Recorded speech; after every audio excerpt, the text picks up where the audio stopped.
अंधेर नगरी चौपट राज हुकूमत की जानिब से इस्लामाबाद इंटरनेशनल एयरपोर्ट को 15 साल की लीज पर देने का मामला तनाज़े का शिकार हो गया। पाकिस्तानी और बैनुल अक़वामी हवाई अड्डे के ऑपरेटर्स और सरमायाकारों पर मुश्तमिल कंसोर्शियम के बोली दहिंदा को 5 मिनट तक गेट पर रोका गया।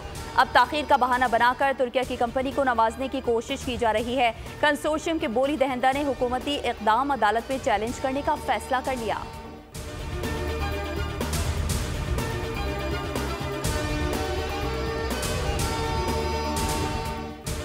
Member consortium team Danish Janjua कहते हैं, इस्लामाबाद एयरपोर्ट की बोली लगाने के लिए मुकर्ररा वक्त पर पहुंचे, ताहम हमें अंदर नहीं आने दिया गया। हमसे सवालात पूछे गए जबकि दूसरे बोली दहिंदा को बगैर पूछगछ अंदर दाखिल कर दिया गया। निजकारी से मुतालिक ऐसे इक़दामात पर अफसोस हुआ, इससे बोली की शफाफियत का अंदाजा होता है।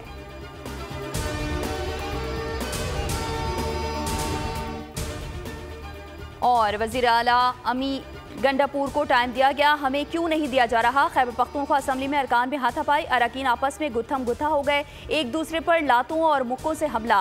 पीटीआई के नेक वजीर और पीटीआई पार्लियामेंटेरियंस के रुकन इकबाल वजीर में झगड़ा हुआ। स्पीकर केपी असम्बली ने इजलास कुछ देर के लिए मुलतवी किया।